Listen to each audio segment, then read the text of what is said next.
Assalamualaikum warahmatullahi wabarakatuh. Nama saya Nurul Isnaini, NIM 192121039. Di sini saya akan mempresentasikan yang membahas sebuah tema atau sebuah kasus, yaitu analisis kasus sosiologi hukum pengamen dan anak jalanan di bawah umur pasal 34 Undang-Undang Dasar 1945. Merupakan sekelompok orang yang melaksanakan suatu kegiatan atau menampilkan sebuah karya seni yang bertujuan untuk menghibur masyarakat sebagai pekerjaannya.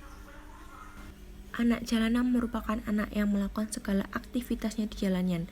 Pada umumnya, anak yang di jalan ini merupakan anak-anak yang tersisih dan kurangnya kasih sayang atau perhatian dari orang tuanya.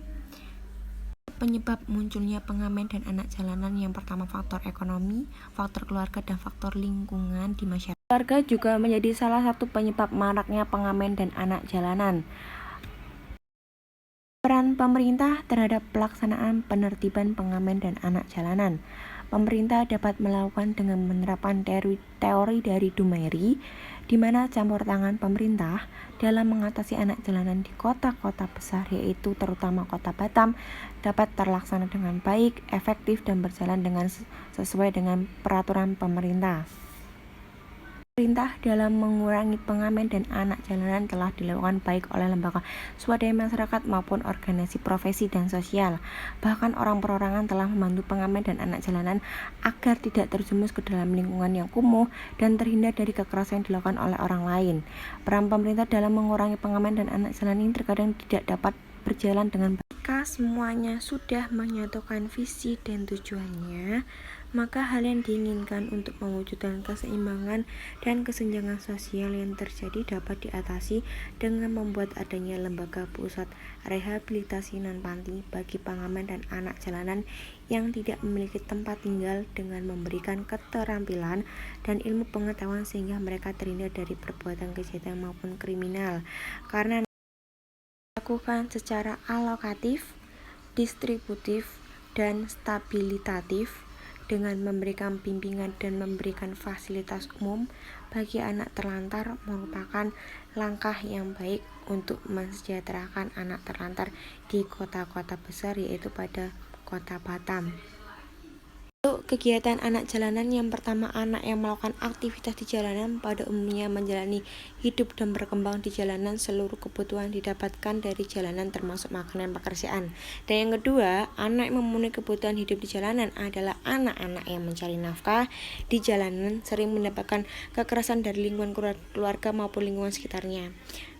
Masalah yang dihadapi anak jalanan, maraknya pengamen dan anak jalanan di kota Batam dikarenakan kurangnya lapangan kerja. Selain itu, anak-anak yang hidup di jalanan biasanya kurangnya ilmu pengetahuan yang dimiliki. Selain itu, pengamen dan anak jalanan tidak bersekolah sehingga mereka tidak mempunyai pendidikan yang baik. Jika dikaji menurut Undang-Undang tentang Perlindungan Anak, bahwa anak berhak untuk mendapatkan pendidikan yang layak, fasilitas yang layak, perlindungan, dan lingkungan yang layak untuk menunjang pengetahuannya. Kajian pengamen ditinjau dari sosiologi hukum. Sosiologi hukum adalah ilmu yang mempelajari suatu tingkah laku manusia dengan tindakan dalam sosial serta mempelajari timbal balik antara hukum dengan kehidupan sosial lainnya. Sosiologi dapat juga didefinisikan sebagai perintah dan larangan yang mengatur ketertiban suatu masyarakat, yang bertujuan agar orang atau masyarakat dapat taat dan patuh terhadap hukum yang telah ditetapkan.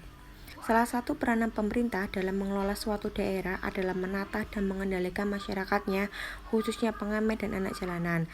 Pemerintah Kota Batam dalam memberikan pembinaan terhadap pengamen dan anak jalanan terus didasari dengan peraturan yang telah ditetapkan oleh undang-undang. Kegiatan yang dilakukan pengamen dan anak jalanan pada umumnya bertentangan dengan norma-norma yang berlaku, bahkan bertentangan dengan agama dan kesusilaan. Pada umumnya, pengamanan anak jalanan dilakukan oleh anak di bawah umur dan pengangguran untuk memenuhi kebutuhan sehari-harinya, dan anak jalanan melakukan semua aktivitasnya di persimpangan lampu merah. Kegiatan yang dilakukan oleh anak-anak jalanan dalam memenuhi kebutuhan sehari-hari adalah mengamen dan meminta-minta di persimpangan lampu merah, di warung-warung, dan lain sebagainya. 34 Undang-Undang Dasar 1945 dijelaskan bahwa fakir miskin dan anak terlantar dipelihara oleh negara. Dengan maraknya pengamen dan anak jalanan di kota Batam, sudah tugas pemerintah dalam menyelesaikan permasalahan pengamen dan anak jalanan dalam memenuhi kebutuhan hidup. Dari saya, terima kasih. Wassalamualaikum warahmatullahi wabarakatuh.